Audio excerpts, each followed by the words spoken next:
আসসালামু আলাইকুম। দেখুন, একজন জামাতের কর্মী কিভাবে পুঙ্খানুপুঙ্খানুভাবে বুঝিয়ে দাঁড়িপাল্লায় ভোট চাচ্ছে এবং হা ভোটের ব্যাখ্যা দিচ্ছে। দণ্ডপ্রাপ্ত শুনুন আপনারা সবাই। রাষ্ট্রপতি ইচ্ছে মতো ক্ষমা করে দিতে পারবেন না, যেমন চাইলেই পারবে না। যেমন একটা লোক ফাঁসির আসামি, আমরা আগে জানতাম ফাঁসির আসামি রাষ্ট্রপতি চাইলে এটা মাফ করে দিতে পারে। হ্যাঁ, মাফ করে কারে করে? আপনি তার দল করছেন, আপনি যদি ফাঁসি আসামি হন আপনি মাফ করে দেবেন, কিন্তু আমারে দেবে না। আমি আর দল করি নিলে আমার দেবে না। আসলে এটা কি ভালো জিনিস?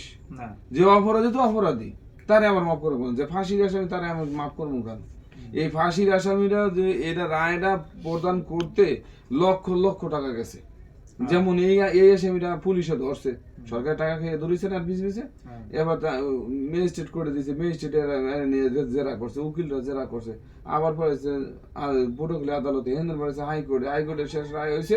এখন লক্ষ লক্ষ টাকা খরচা করা রায় আর পরে সরকার প্রধান রাষ্ট্রপতি গুলো যারা বেকসুর খালাস। এটা কি আসলে কিছু না? এটা তো সঠিক না আমাদের পক্ষে। দৌড়াইলাম কি লিখা?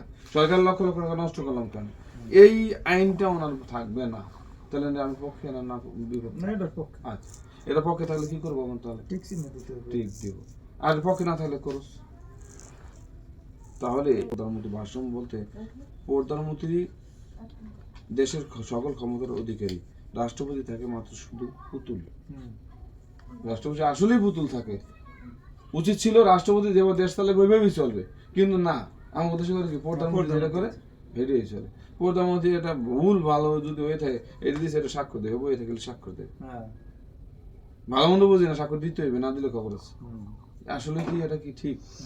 এটা ঠিক না, আমরা এটার পক্ষে না। এটা হোক, এটা দুজনের যাদের ক্ষমতার ভারসাম্য, ঠিক না?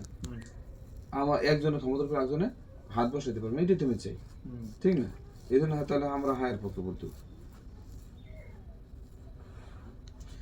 এই নিয়ে এই নীতিগুলো এইভাবে 12টা নীতি আছে, 12টা নীতি সবই আমাদের পক্ষে, আমাদের বিপক্ষে না, সাধারণ জনগণের জন্য পক্ষে। এই জন্য আমরা হায়ের টিক দেব, এই লাহানা ভোটটা।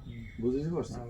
আমি স্বল্প কথায় প্রধানমন্ত্রী এবং রাষ্ট্রপতির ক্ষমতার ভারসাম্য থাকবে।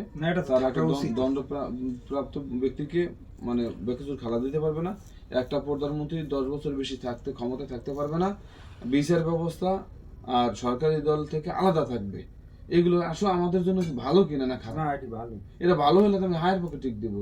অনেকে আছে বল না কি লিখে না দেবো, হেরা কইতেছে ভুল হয়ে কথা দেখেন, এটার মধ্যে লেখা আছে এক কথা, হেরা 71-এর সংবিধান ফালাই দেবে, নতুন সংবিধান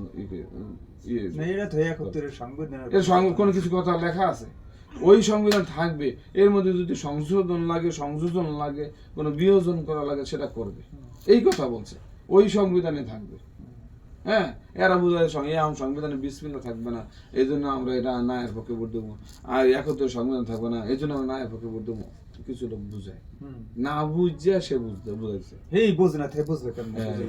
মাস্টার দিলে আবার না বুঝে ছাত্র পড়ে দেখেন না। আমরা যদি না বুঝছি মাস্টার লাগে পণ্ডিতি করতে যাই।